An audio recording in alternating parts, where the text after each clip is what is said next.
How about now? Mattis, thank you so much. Everybody, this is Eddie J on crypto for growmybag.com, for growmybag.tv. Hope you're having a good one. What's good? What's good? What's good? Rick Ritchie, thank you for letting me know that you have invested in yourself. Mattis, really, thank you so much for letting me know that there was no sound. Kendrick Green was good. Both of you, Mattis and Kendrick Green, have you invested in yourself today? Need to know. Audio is on. It's like, dang, his audio is on. Just joking. So we've actually, as I was saying, we've actually got a lot of good stuff going on. Bitcoin is at 120. It's hovering around there. Thank you very much for that, Kendrick. You've got Ethereum that has hit above 4,600. We're about like what, $300 and change away from an all-time high for Ethereum. Yeah. Next week, this week, a month from now. I don't know. I'm getting, I have to say that looking at some of these coins, it might be Litecoin season. I'm getting itchy. I'm getting itchy to take some profit. Let me explain why. And none of this is going to sound good to you. I mean, yeah, I have tons of news. You know what? Let's start with my first point. Caterpillar, $1 billion.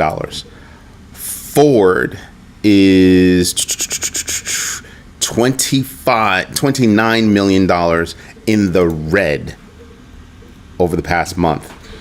Small businesses, $202 billion in the red.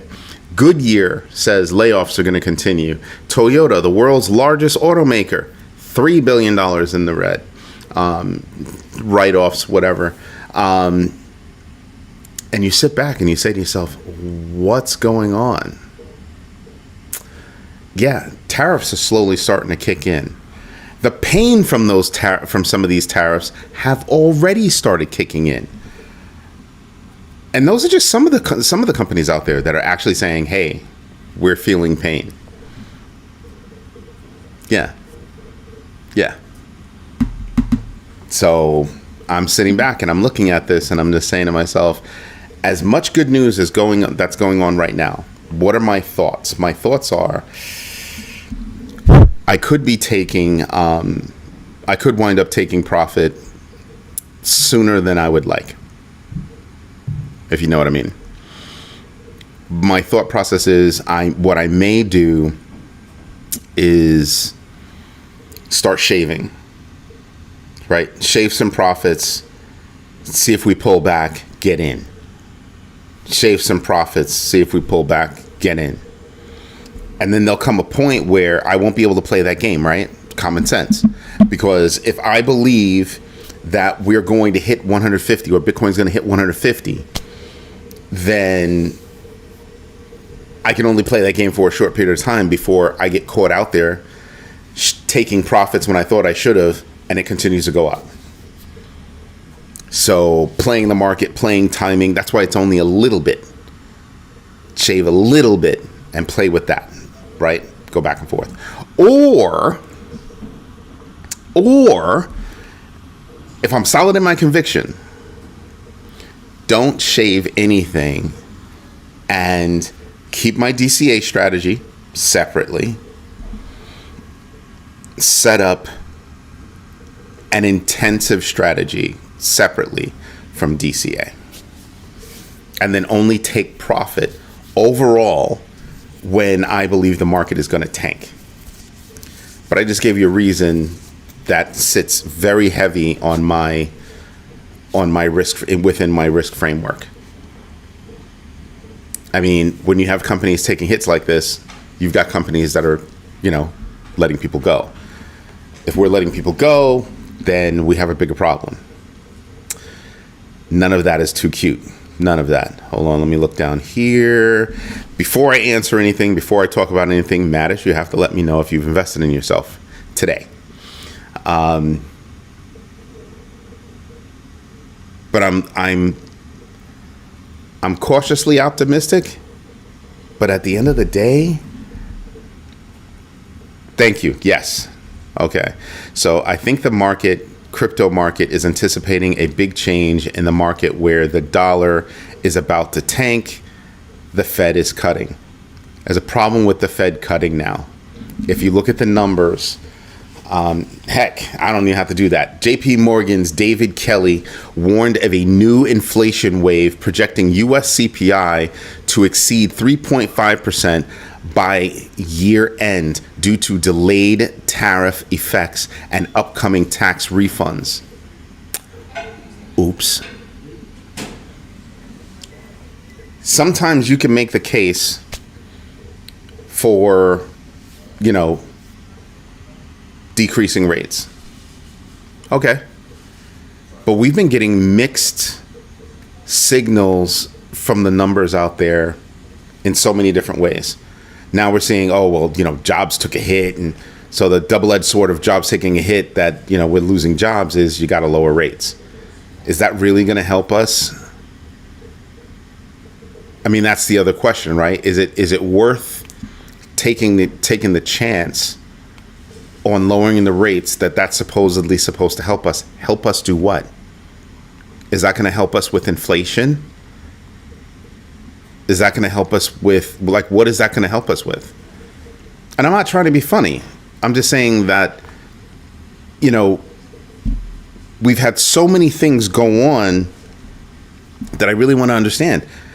In this market climate, what do we expect the rates to do?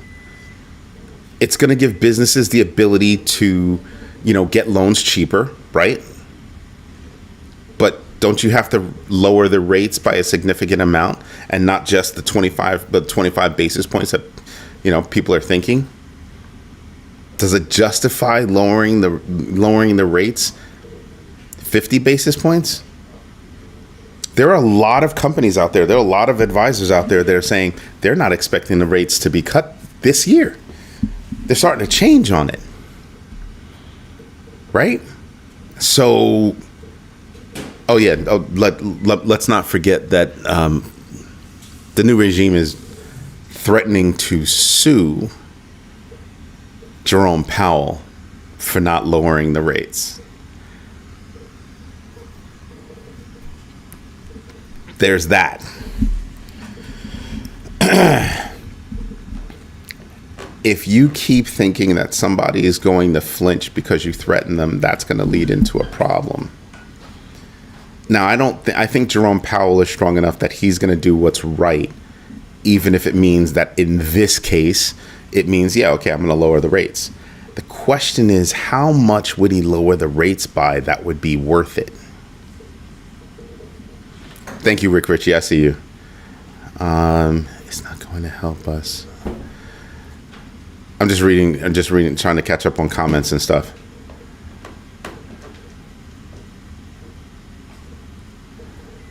So, again, what are lowering the rates going to do besides help companies that are in a position to go borrow money? To do what? To do what? What have public companies been doing? They've been buying back shares and letting people go. Do you see what I mean? So at what point do we get there? And before I forget, tonight's question: what publicly traded company credits Bitcoin for Bitcoin acceptance for a 10.7% Q2 sales increase? Welly Friends, Little Caesars, Domino's, or other. Those are your choices. If it's other, put it down there. So yeah, I'm wondering.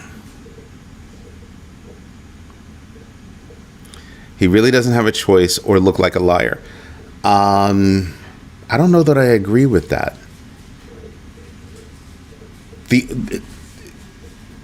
The choice for lowering the rates, or the decision for lowering the rates, isn't based on a single data point, right?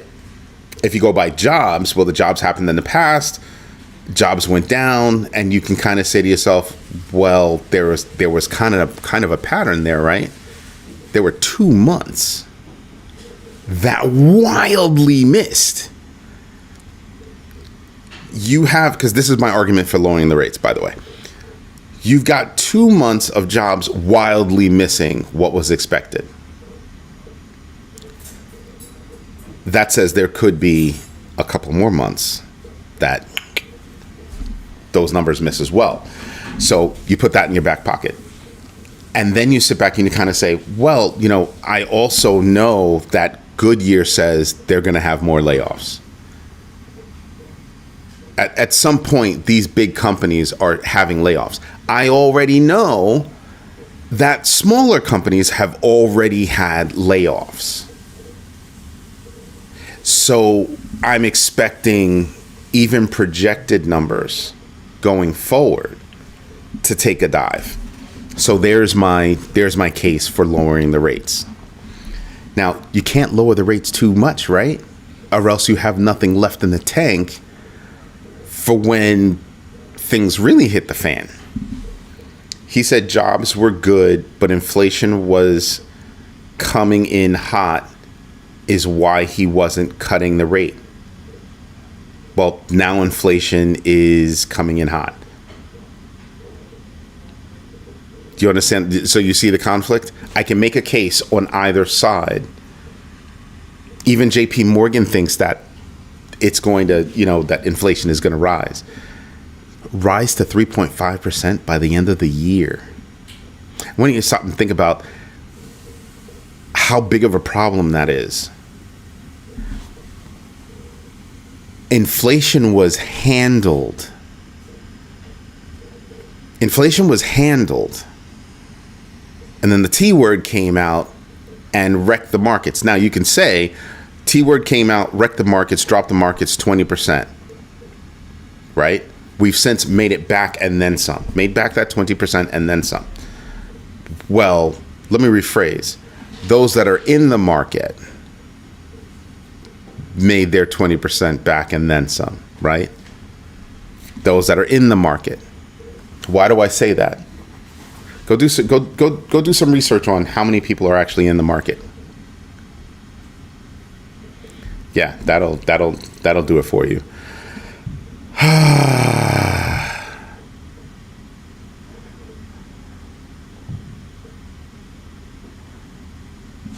The Marte Show. I know you've never said anything on this channel before. I don't remember that. That's a name I would remember. So, welcome. I'll get to your question a little bit. So, Rick Ritchie, on one hand, I'm with you. Right? On one hand, I'm with you. On the other hand, I can't ignore everything that's piling up. Now, you know why I said if I'm going to cut rates, I can't cut rates by that much or else I have nothing left in the tank for when I have to deal with inflation, because I'm going to cut rates and then inflation starts going up and then I've got to raise rates again. Because the question becomes, once he cuts rates, how soon will it be before he has to increase those rates? When you know, and the biggest conflict is going to be, you know that the tariffs are causing us to pay taxes. Tariffs are taxes, period. I think we all know that. So if tariffs are taxes, and I decrease the rates, is that really going to trickle down? Like if I decrease the rates, is that gonna jumpstart jobs? And let's not forget about AI. Companies dropping jobs just because of AI. So they're letting people go because of AI. They're also saying, you know what, we're not going to let anybody go, but attrition is attrition. We just won't rehire those positions. I can see the job market going like this. I can see the job market just like that, easily. But then we know we're going to have inflation because the tariffs are hitting, so we know things are going to be more expensive. Go to the grocery store. Things are already more expensive in a lot of areas across the United States. Already feeling it. So already feeling it, and people are sitting there going, I have to pay more for food, and I have a fear that I'm going to lose my job. Now what? Oh, and those safety nets that used to be there, slowly getting sliced. Yeah. I mean, what happens then? Oh, I know I've missed some comments. But Rick Ritchie, I'm not disagreeing with you. On one hand, I'm fully with you. I just think that there's enough conflict on both sides to make people stop and scratch their heads.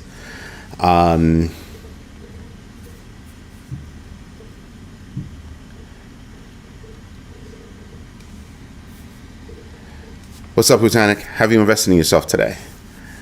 Kendra Green, my tinfoil cap makes me think we're going to be forced into stable coins. Nothing to do with it, but yeah. If crypto was not here, I would worry fiat only lasts 80 to 100 years. Dollar is done. That's actually partially true. Go look up how long the dollar has been dominant. It'll drop your jaw. Dollar should have failed eons ago. Again, have you invested in yourself today? So separately and distinctly, stable coins, Circle's taking it on the chin because they want to introduce ARC, a layer one, and people are already talking about how it's already centralized and they've pre-approved validators. So that whole decentralization thing with ARC, what is it, ARC 1? Or ARC, I think it's just ARC. That's going to be a problem, right? And it's supposed to have a testnet launch this year. It's either this year or next year. I believe it is.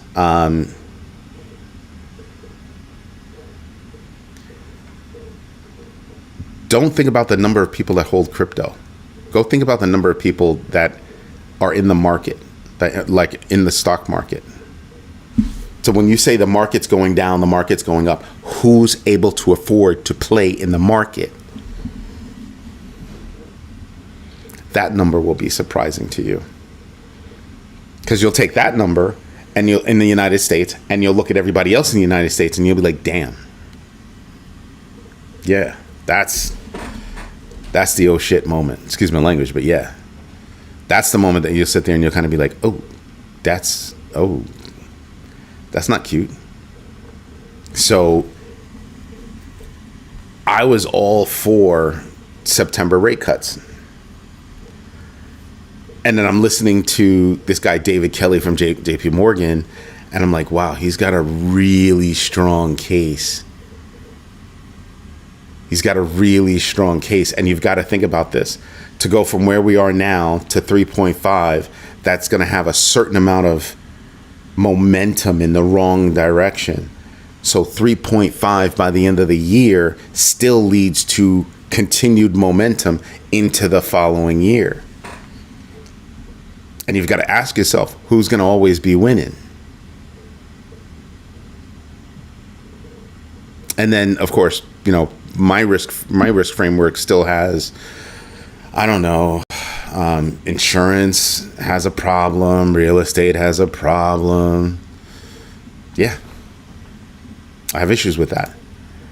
Now, something else that I wanted to call to your attention is, so now we're going to have a new person in charge of the Bureau of Labor Statistics. And the person that's been nominated to take that over is highly political.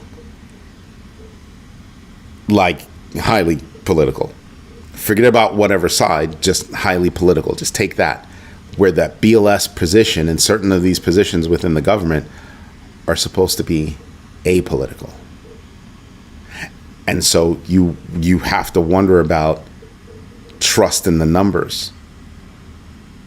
And so if you're political, that means you're siding with one particular party, and that makes people distrust the numbers. I have no reason to talk about that company whatsoever because I don't follow them, I don't invest in them, I never will. But back to this point, I'm not going to ignore you, but I'm just not going to say the name of the company out loud. there was a comment made by somebody in the new regime that said, it's a I think it was him. It was a consideration, or it is a consideration to release monthly reports.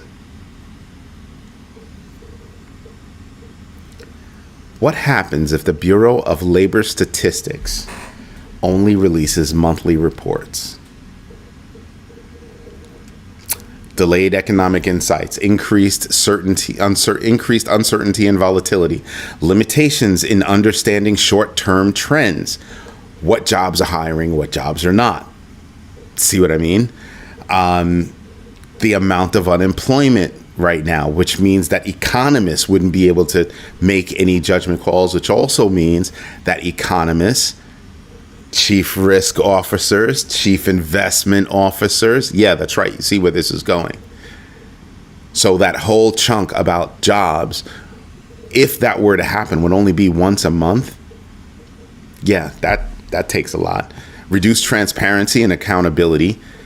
Impact on global economic coordination. Yep. So currently, BLS provides, depending on the report, weekly, monthly, quarterly data that are impactful not just to the United States, but across the globe.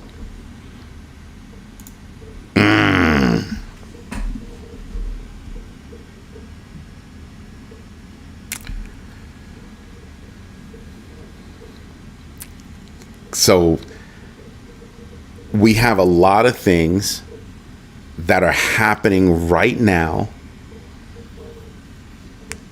that can affect us, affect our bags. And how do we deal with that?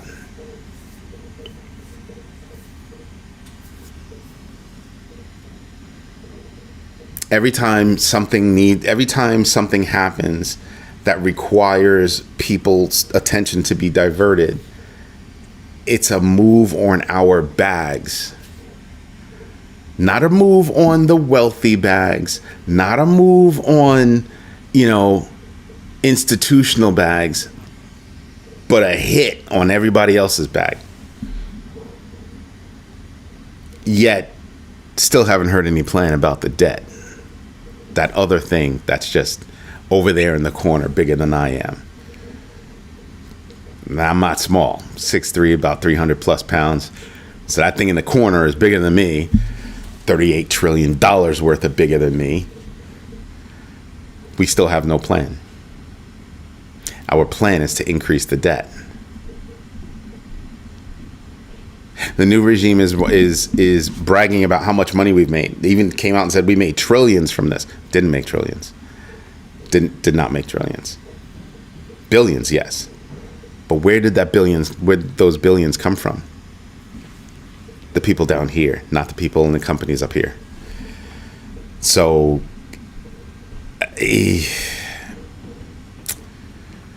I'm waiting to see what Moody's has to say. Moody's is thinking that it could be, we could already be in a recession. And I'm kind of like, so I reported that somebody else had thought that we were already in a recession, and somebody came at me in the comments, and I didn't say anything. I was kind of like, well, how you feel is how you feel. But I knew it wasn't my comment, so I wasn't worried about it. But Moody's is contemplating actually saying that. So imagine the R word popping up anytime between now and the end of the year. Imagine that. What does that do? How many businesses, if small businesses have already lost $202 billion, that means that there are a lot of businesses that went out of business. And even if they didn't, as a small business, they've already taken a hit of $202 billion. And then what?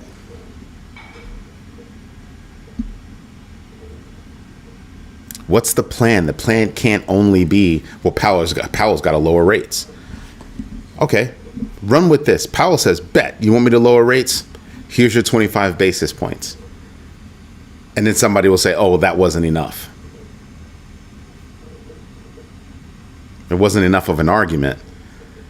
Like, can anybody give me an argument for 50 basis points? If you're looking only at jobs, you have a 50 basis point move reason. But if you're looking at everything, can you really do greater than 25 basis points? I don't know. I just don't see it. I don't see it. And so I was reading something today, and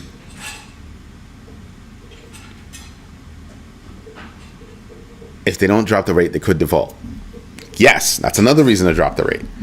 How much? And thank you for letting me know that you invested in yourself. How much? While everybody's thinking about that, did you know that not only did the new regime say that he's contemplating suing Powell, did you hear that? I'll read it to you. Trump criticized Goldman Sachs CEO David Solomon over inflation concerns linked to new tariffs because one of his people released an official statement from Goldman Sachs saying inflation will rise the same way that JP Morgan did. Now, Goldman Sachs is not nearly the size of bank that JP Morgan is, right? But JP Morgan is the largest. And so are you going to threaten them too? You just threatened the CEO of Intel, right? So he's probably looking at that as a win. Is he going to be, is he now thinking he can go around and just threaten all of the CEOs out there? Remember Tim Cook, before all of his jockeying and playing the game and winning his way back onto the good side, was also criticized.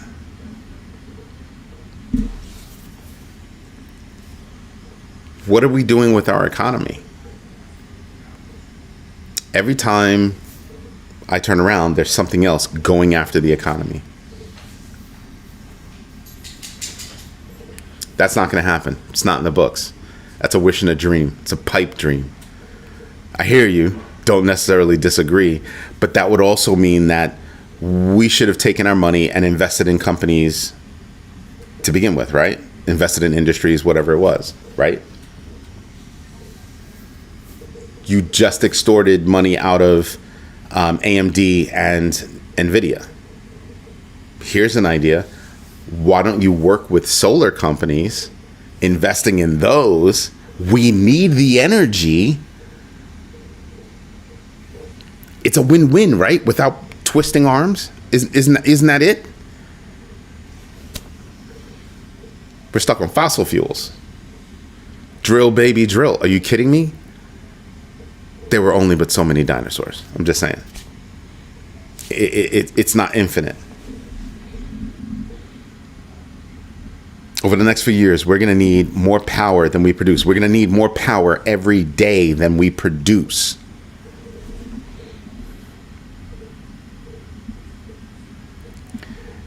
I don't understand what you mean by solar is a pipe dream and it's all made in China. I don't understand that. I really don't. Solar, wind, all of it. Green energy is the next step. You could say that small modular reactors are also involved, but that takes something. The numbers jumped from 87% to 94.2% favoring a rate cut. Believe you, we all know it will be 25 basis points. Powell isn't going to give Trump what he wants, but they did say 2 rate cuts, which gets me to my 50 by the end of the year, right? What are the chances you're going to do anything in December? So it's probably, September, right? It's definitely September, but then October, November timeframe. Drop the rates, see how the market reacts, see if they trickle that down and start dropping some of their rates, some of their prices, or are they going to keep it because they're taking hits and write downs because of tariffs?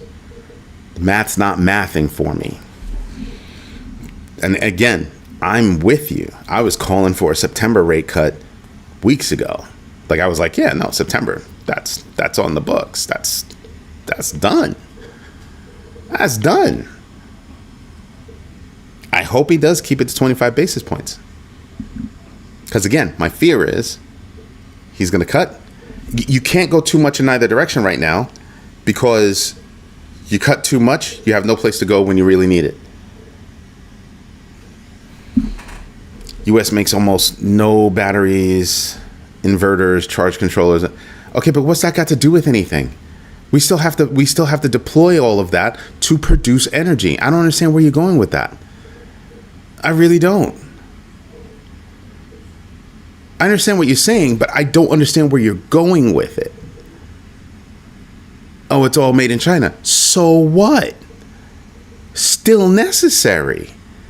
Oh, and by the way, even Ford says China has better freaking tech than we do in some cases. So there's that. But either way, we still need more energy. Period. Pipe dream? I don't understand what you're talking about. We need solar, wind, and SMRs in play to meet the incoming demand. Think about that. You need them all. It doesn't matter where they're manufactured. It matters that they're deployed. They're installed. They're doing what they're supposed to do. You know, Google just launched a program so that they will train people how to be electricians. So they're hiring established electricians and stepping them up on things. And then they're also taking clear nobodies in the space and training them. 30,000. That's the number they're starting with. 30,000 people. Because they know energy is it. Doesn't matter where they're manufactured. We can only wag our finger at ourselves for giving away manufacturing. We have nobody else to blame for that. Nobody. And it's not even all of us, right? It's us. I want to make more money. How much money do you need? When is enough enough? Ham's house. China is killing the US on energy creation. Yeah. Absolutely. They're killing us in all kinds of tech. All kinds of tech. So yeah, we got problems.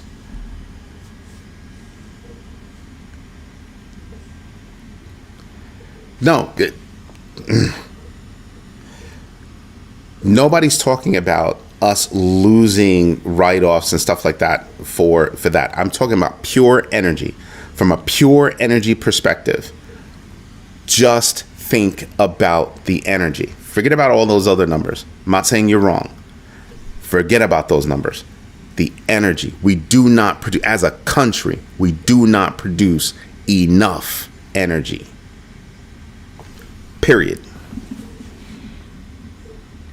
You know energy is going to be a big deal when Google is investing in people learning about electricity, becoming electricians.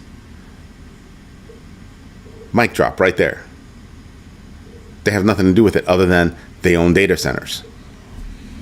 They know what it takes to handle data centers. And for those data centers that are handling AI to keep those chips cool, what are they wasting? Drinking water. So what's the next thing I'm contemplating? Oh, it's the idea of finding another way to cool things. Remember the example I gave you, Microsoft dropping their data centers into the ocean? Sounds ha ha he he until you realize, holy shit, they actually don't have to worry about keeping anything cool. Imagine that. So yeah, and I'm not saying you're wrong about those numbers that you just gave. I'm saying you're wrong about the point I'm trying to make. It's about the amount of energy that's produced. It's not about and I had already said we're losing those write-offs. So instead of losing those write-offs, why wasn't a new regime work with those companies invest in those industries, invest in those companies. But that's not what it's all about. My point is that the new regime is making moves that are not necessarily good for the broader stroke of people. They're good for the people up here, but the people down here, we're still losing jobs. Is anybody talking about, so what do you do if you lose your job? Do you know how many jobs are out there? Let me tell you what's going on right now. You have companies that are using AI to screen candidates, and you have candidates that are using AI to apply to hundreds and thousands of jobs.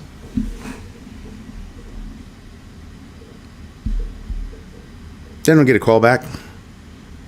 It's like, no. So, I mean, go to LinkedIn.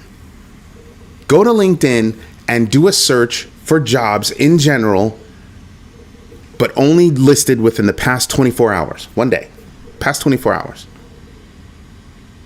Go look at some of those jobs and they'll tell you this number has already filed for this job, already applied for this job.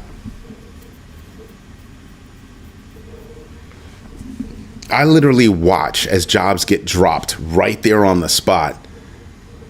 Next thing you know, it's got 25, 50, 100 candidates already applying.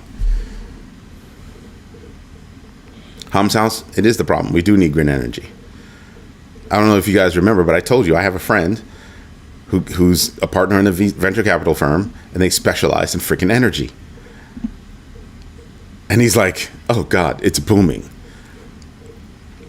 Can't make enough. Wind farms, solar farms. This company, this VC is investing in all kinds of stuff having to do with energy. Energy, energy, energy.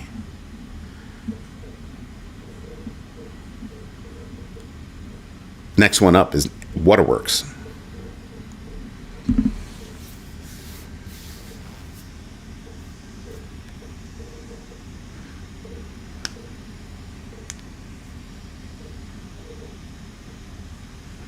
Yeah, but you can make a wind turbine yourself. You know what I noticed? Wind turbines over the past 20 years have become even more efficient and smaller. Like if you want to deploy a wind farm, have a little wind thing at your house, you could do it, and it's not big. It's like, don't get me wrong, it ain't pretty either. But I could literally put one in my backyard, make it look like a tree, and 24/7 it would produce energy. 24/7 it would produce energy.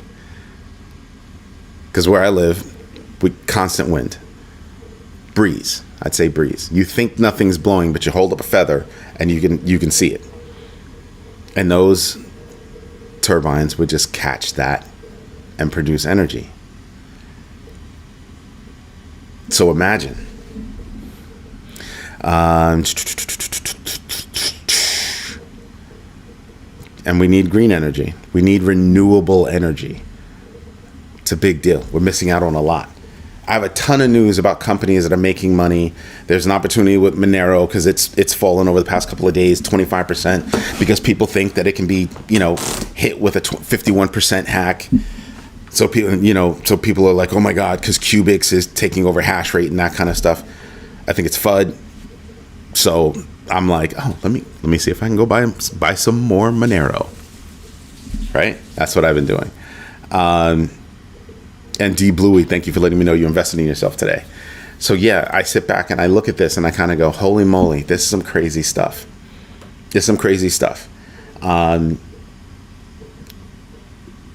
Analyst Willy Woo has supposedly exited his Bitcoin position. I find it hard to believe, but I've been looking around and it looks like that could be true. Willy Woo? Bitcoin position? Gone?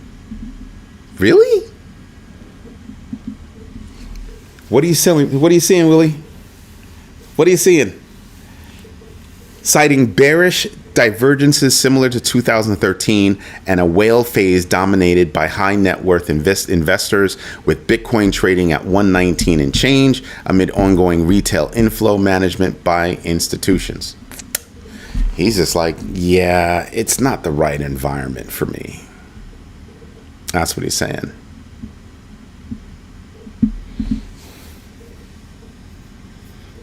I'm still, Rick Ritchie, I'm still having a hard time believing it. I did not pick up any cubics, although I thought about it. I have no plans on picking up cubics because I'd rather pick up Monero. Monero has a strange way of coming back when it has dips like this. It's like a necessary thing. I mean, even Crypto Mom says, hey, we kind of need those. So I'm like, yeah, I think I'll go show some Monero love. Why not? Why the heck not? So I'm just like, yeah, we kind of got to pay attention to stuff. Got to kind of pay attention to stuff. There's a lot of stuff out there, tons of news and everything else. But as I look down the road, I'm not even looking that far down the road. Because my research goes risk register first. And my risk register helps me figure out what's near term, mid-term, long-term, right? And every time I drop things in my risk register, I'm pulling in, I'm forced to pull in and look at now. I'm paying attention further down the road, but I've got to start reacting to now. Because at any point, somebody could say something and it's going to, like, who tells a CEO to fire somebody because they didn't like what they said? Huh?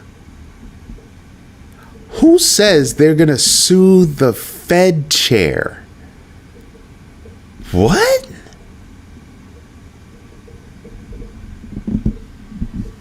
And I think all of these moves are red herrings. Look over here because I'm tired of you looking over here. Which would mean that I have to pay attention to short term because actions like these cause a short term problem, a mid-term problem, a long-term problem. Smoke and mirrors, yeah.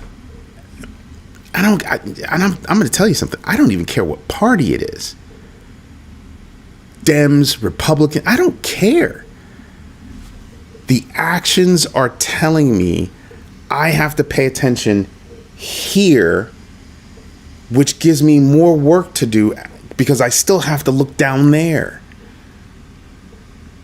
So I'm making decisions here and weighing them against what my thoughts are for these areas, and it's tough. It's tough. What did I miss?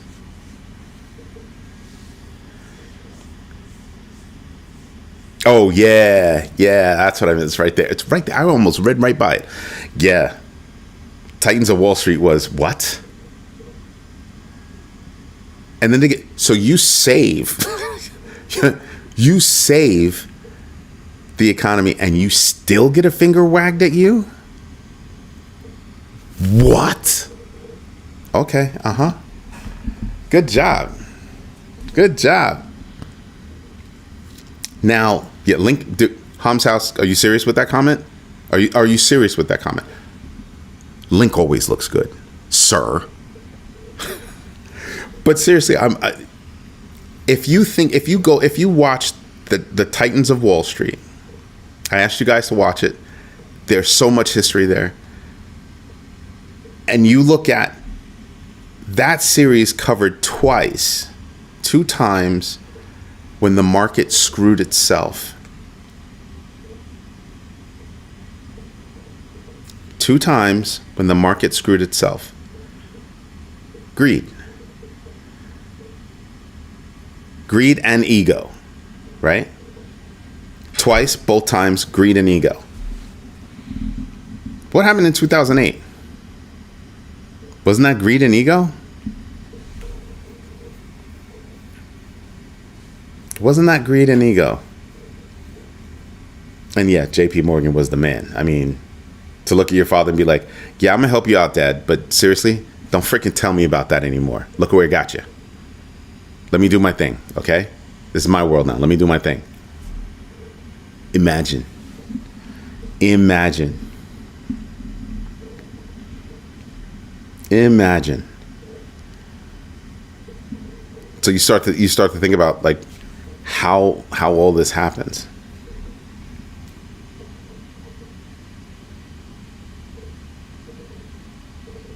Just saying, pay attention. There are things that we can be doing that will lead us to do our own research, know our entries and exits, and absolutely invest deliberately. The GMB3. Keep telling you, do that. I'm able to discuss everything that's right there. I'm able to give you the news and give you my opinion on the news, and I can give you my opinion with conviction. It's not that I'm right. It's that I believe in what I'm saying, and I'll stand by what I'm saying. And it's up to somebody else to say, I don't agree with that, and here's why. Not mad at you. You're not mad at me. All that good stuff. Just here's why I disagree. And that might give me pause to kind of go, maybe I didn't weigh that. Let me take that in and weigh that. Or, nah, we just had a debate. Rick Ritchie and I just had a debate. A healthy one. Because I want to say it's not even half and half. It's more like 3/4 of me agrees with Rick Ritchie. It's just that the risk crap is kind of haunting. And those things are impactful enough to make you kind of go, don't know about that. Yeah. So I think about those things. I've watched The Big Short, Too Big to Fail, and Titans of Wall Street. Yo, what's next? Thank you. There is a list. I have to find it. There's a list of like documentaries, movies, things like that I have. It's running around here somewhere. I have to find it. And those are the ones I pay attention to, because they show you, if you watch those things, you start to develop an idea of, oh, that's a telltale sign. Oh, that's a telltale sign. When a company announces a buyback, why do they announce a buyback? It's a telltale sign. Of what? You'll have to figure it out for that given situation, for that particular company. But it's a telltale sign. I'm paying attention to companies that are doing things that make you look over here while you're not paying attention to these things that are happening over there. Telltale signs. Houtanic dude, like for real. I'm going to have to watch the Titans of Wall Street series again, because I know that there are details I missed, because I was binge watching it while I was working. And Too Big to Fail. Oh, that's like, God, I watch that every so often, because a lot of those players are still around.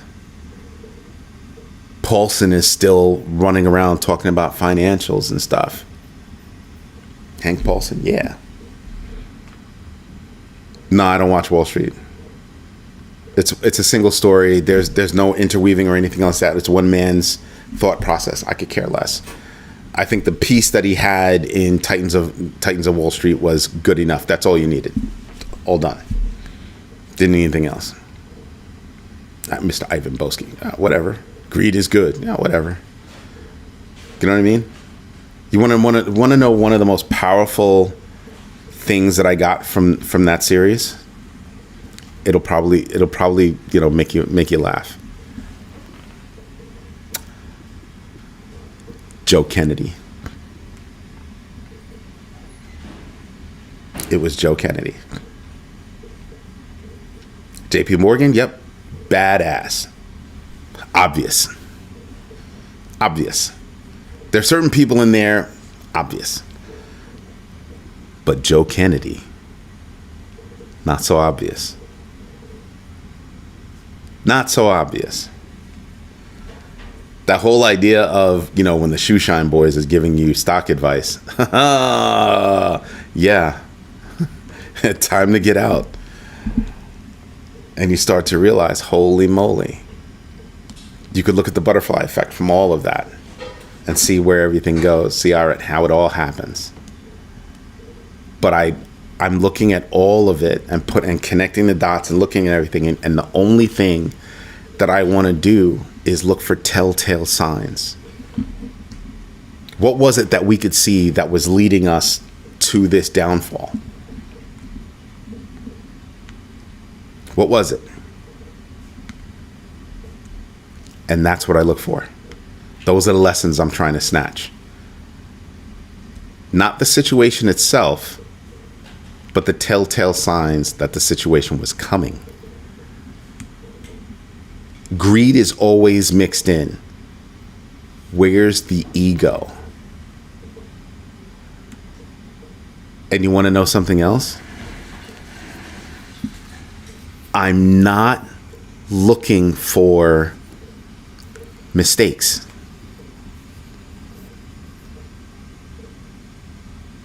That's not the number one thing for me. Mistakes are not the number one thing for me. What were the mistakes?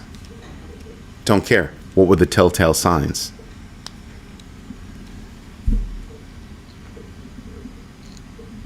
And then,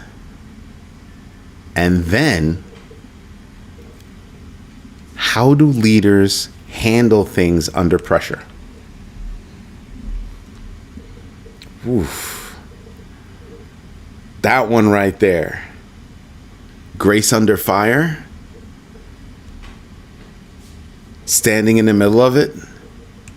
Knowing fully well what's going on and how to deal with it. Actually having the mental capacity to contemplate what's going to happen. Some of you guys get on me every time I tell you about the GMB3, but when you sit there and you think about that, it's kind of like, holy crap, I would never be able to get out of something like that if I wasn't always doing my own research.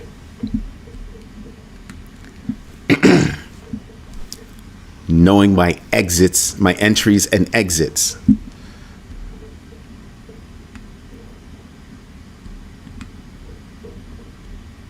That's why I say it.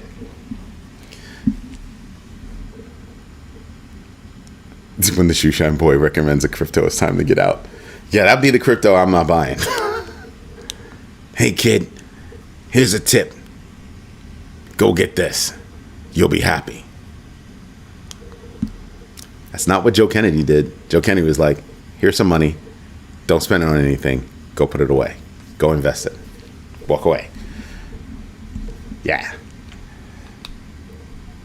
Who were the thinkers? How do you identify those thinkers?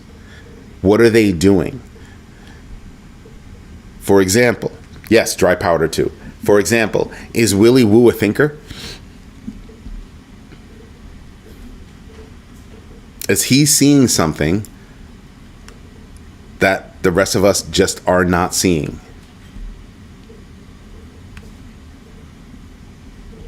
Yeah, it starts to make you go,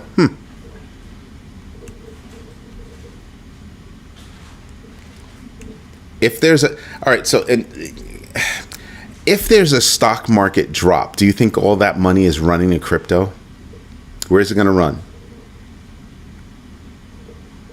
That's the hard question, isn't it? If the stock market drops, where's that money going? Oh, I'm sorry. I keep saying the word money. Shucks. In this case, if you watch some of these shows, where's the credit going? The country runs on credit. That big circle of credit, about 1/10 of it is money.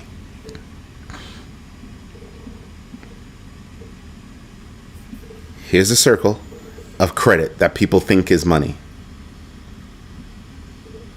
Right? About 1/10 of it is actual money. Our country only has but so much money in it right now. Everything is credit. I'll pay you if you pay. I'll do that. It's credit or lack thereof. It's both sides of credit. What was that Matthew McConaughey line? It's fugazi. It's nothing.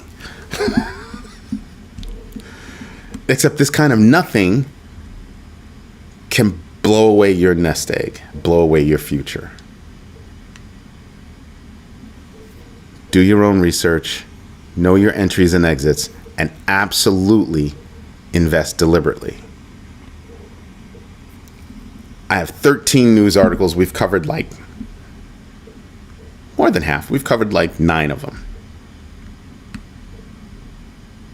Right? But then when you start talking about economics, you take a step back and you're kind of whoa, wait a minute. What are we looking at right now? We're looking at, again, develop your risk framework, because what are we looking at right now? We're looking at banking regulation being pared back, handcuffs being taken off that industry. And what is that industry immediately doing? Creating things that they shouldn't ought to be creating again, developing again in a market that they know is already suffering. They all know real estate is a bust. They all know insurance is a bust. It's just, it hasn't made the exploding sound yet. When? And then you have to think about, well, the only way to get out, the U.S. can get out of debt is to deflate the dollar. Oh, on top of tariffs. You see what I mean? So back to our original conversation. So yes, I can easily see, based on jobs and based on our debt, why you have to lower the interest rates, kind of, sort of. But then you have all of these other things that say you shouldn't touch jack.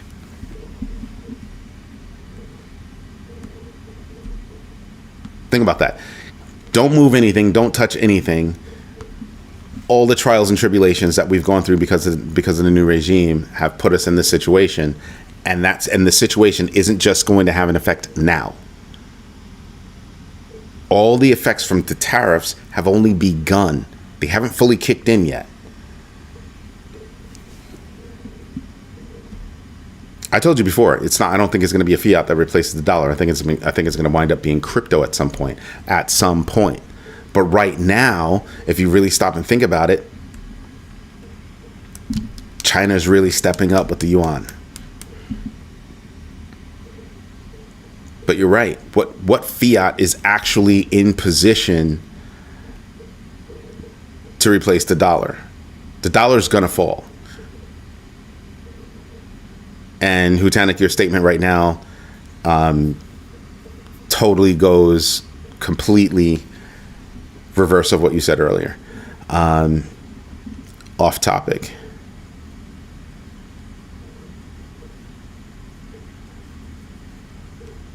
I don't know that the dollar will always be. Now I understand what you're saying. I don't know that dollar will always be. That's my point. I don't know. I don't think so.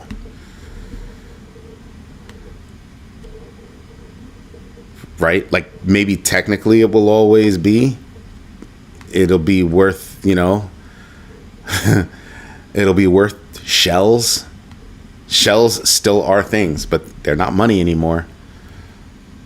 See what I mean? I think that we're going to have to reevaluate what credit is. Right?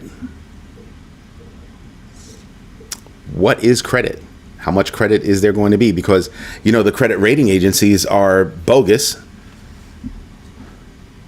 No standardization about those at all. Complete racket. How does that get weighed? Right? How does that get weighed? How do banks do anything? Mortgages, car loans, every which way that they make money. DeFi. Cost less, more efficient. Just wondering. It'll just keep getting worse. Unlimited supply. Sounds like a few of those coins that are out there, right? We might be able to use Apple stock to pay for things once it's on chain. Yes, no, no. No. Not at all. Not at all. I'm looking for things that are necessities. Apple stock? Are you serious? No. Apple. You'd have had a chance if you said, Nvidia. I'm not going to say XRP is trash. I completely disagree with you. Maybe, are you talking about XRP, the coin, or are you talking about XRPL, the actual blockchain? Because I could completely blow you away with just the blockchain, right? Because that's definitely not trash. I could say that right now. And if you're going to talk about XRP, I want you to go to Japan. I want you to go to South Korea. I want you to go to different areas that are using it on a daily basis. I'm going to ask you something. Are you in the United States, Kendrick? Are you in the United States? I don't care where. You don't need to tell me where. Just want to know, are you in the United States? I'll wait.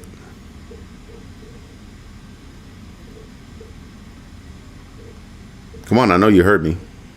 Doesn't take that long. I told you didn't have to tell me what state, bro. Dang. Don't people listen anymore? All right, so I want you to think about something. What happens in the United States affects the world. What happens in the world affects the United States. I give you news and my thoughts and insights about global events, okay? XRP is used around the world. Outside the United States, we're not number one when it comes to crypto usage. There are other countries that use crypto on a regular basis. Dead serious. In the stores and stuff, like, go use crypto. So Ripple, the business, the company, okay? SEC goes after a company, that company is most likely going to fold. How the hell did this company come up with, what was it, 200 mil to fight the fight for all those years? Because they were still making money in Europe. They were making money outside the United States. That's how. So when people say it's trash, tell me why it's trash. If it's being used, tell me why it's trash. Tell me how it's trash. Right? The problem is people in the United States are so stuck on hearing the noise that's called news from the United States that they're not paying attention to anything that's happening outside the United States. They're not even looking for it. I go looking for it. I go looking for it. So if you went looking for it, you'd know that Ripple had been making most of its money outside the United States for a long time. The trials and stuff, a lot of these companies, US companies, worked with them overseas because they didn't want anything to be said negatively here. That's where they were making money. They were raking it in.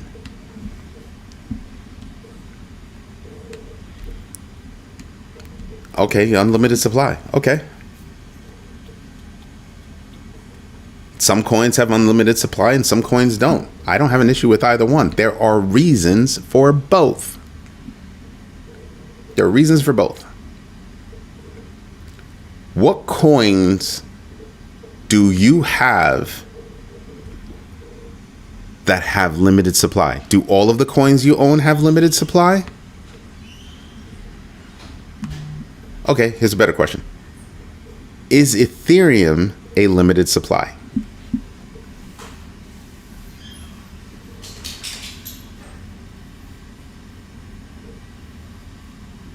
And I'm not trying to be funny with this. I'm trying to make a point. The point is that the news that most people pay attention to is the news that's closest to them.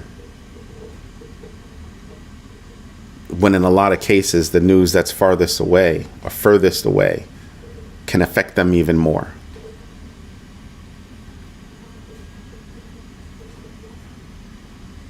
Now I know why I preach the GMB3 all the time.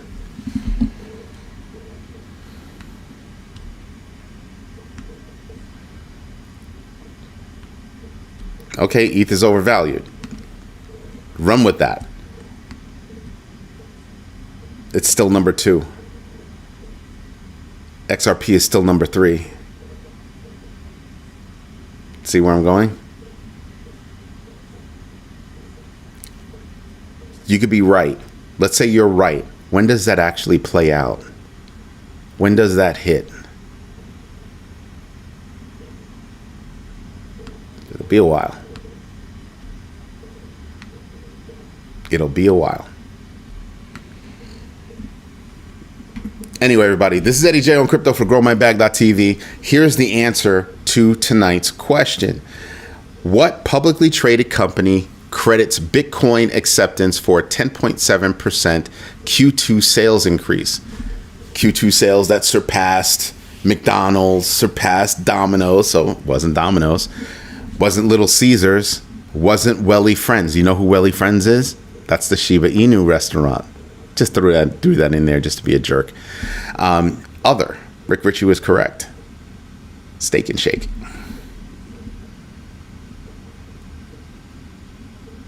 Steak and Shake. 10.2% increase in sales. Q2 earnings. Wow.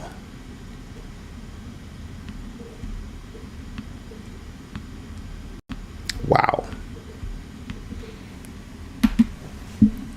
So yeah, this is why you pay attention to things. As for everybody, crying about Ethereum, let's suppose you're right. When?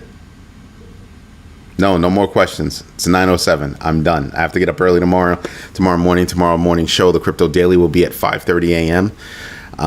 If you like what I'm doing, do me a favor, smash the likes. Tell your friends about this community. It's a completely different community than any other community you'll know about. Dead serious. Thank you for your time. Thank you for your patience. And as always, thank you for your trust. Everybody have a great night. See you tomorrow morning, 5:30 a.m. Eastern Standard Time. Have a good one. Bye-bye.